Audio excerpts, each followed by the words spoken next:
you've been in LA for how long now? How long have you lived there? Nearly 3 years in February. 3 years. There must have been times though when you went out there and you've decamped to Los Angeles where the sort of English sense of humor or your nature has wound you up in situations where you must have had those awkward moments where you've cracked a gag and they just haven't got it in LA because it's a different sense of humor, right? Yeah, this is the thing. I literally haven't. It's crazy. When it comes to comedy, I feel like the only thing that Americans don't understand is weirdly my accent.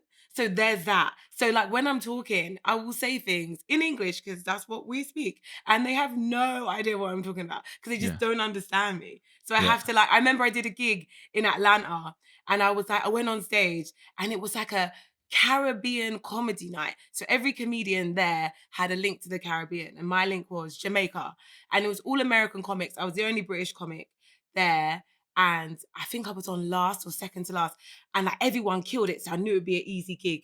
And like I went out, I think it was in a church or something. I went out on stage and I was giving them my best material and they were just like silent. And then I was like, this is crazy because I know I'm funny. So what's going on? I don't understand. And then they started laughing, but they were laughing at the setups and not the punchlines. They were just laughing at me. And then like halfway through my set, a woman shouted out, "What part of black you from?"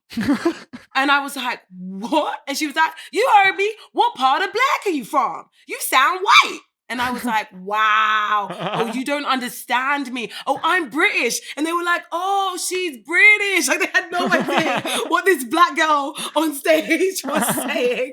And then they just made me yell out. They yelled out things for me to say. Someone was like, say refrigerator. And I was like, fridge. And they were like, oh my God, she said fridge. And then someone said, say aluminum. And I said, you mean aluminium? And they were like, what? Aluminium, like it was the whole thing, and I ended up killing it. So, oh my God, that sounds like the weirdest. perfect gig where you can just shout out any word and they will laugh. Yeah, because they just loved how I said it. It's weird. We get very different heckles. My most memorable heckle, I was doing a joke in Putney, and it was a routine about Hugh Fernley Whittingstall.